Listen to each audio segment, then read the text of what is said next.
Hey guys, एक बार एक professor class ले रहे थे। क्लास के सभी बच्चे बहुत ही इंटरेस्ट के साथ उनके लेक्चर को सुन रहे थे, उनके पूछे गए सवालों का जवाब भी दे रहे थे। लेकिन उन बच्चों के बीच क्लास में एक ऐसा भी था जो चुपचाप और गुमसुम सा बैठा हुआ था।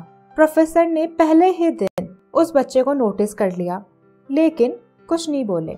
जब 5-6 दिन तक ऐसा ही चला तो उन्होंने उस बच्चे को क्लास के बाद अपने कैबिन में बुलाया और पूछा, तुम हर समय उदास रहते हो, क्लास में अकेले और चुपचाप बैठे रहते हो, यहाँ तक कि लेक्चर पर भी ध्यान नहीं देते। क्या बात है? क्या कोई परेशानी है? वो बच्चा थोड़ा हिचकिचाया, फिर बोला, सर वो मेरे अतीत में कुछ ऐसा हुआ है जिसकी वजह से मैं परेशान हूँ, समझ नहीं आता कि क्या करूँ। प्रोफेसर उसकी बातों को समझ रहे थे। उन्होंने उस बच्चे को शाम को अपने घर पर बुलाया। शाम को जब वो जो स्टूडेंट था प्रोफेसर के घर पहुंचा तो प्रोफेसर ने उसे अंदर बुलाकर बिठाया, फिर खुद किचन में चले गए और शिकंजी बनाने लगे। उन्होंने जानबूझकर शिकंजी में थोड़ा नमक ज्यादा डाल दिया। फिर किचन से बाहर आकर शिकंजी का जो वो ग्लास था उसे उस बच्चे को दिया और कहा, ये लो शिकंजी पियो।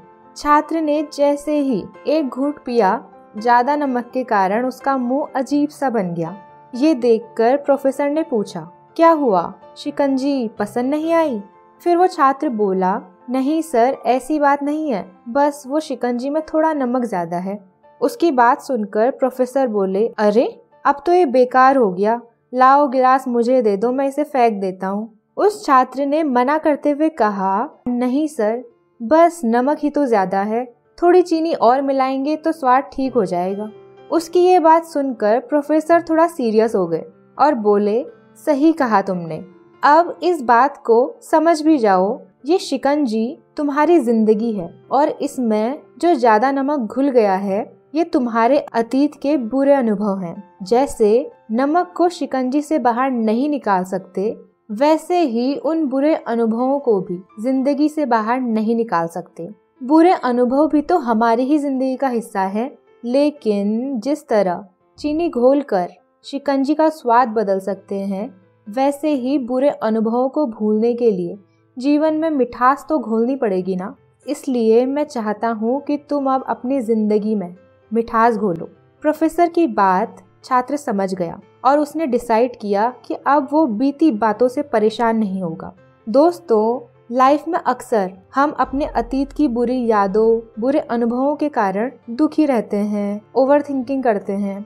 इससे ये होता है कि हम अपने वर्तमान यानी प्रेजेंट पर भी ध्यान नहीं दे पाते और कहीं ना कहीं अपना भविष्य भी बिगाड़ देते हैं। जो हो चुका है उसे बदला नहीं जा सकता, लेकिन कम से कम भुलाया तो जा सकता है, और उन्हें भुलाने के लिए हमें नई मीठी यादें बनानी होंगी। जिंदगी में मीठे और खुशनुमा लम्हों को लाइए और अपनी जिंदगी को मिठास और अच्छी यादों से भर दीजिए।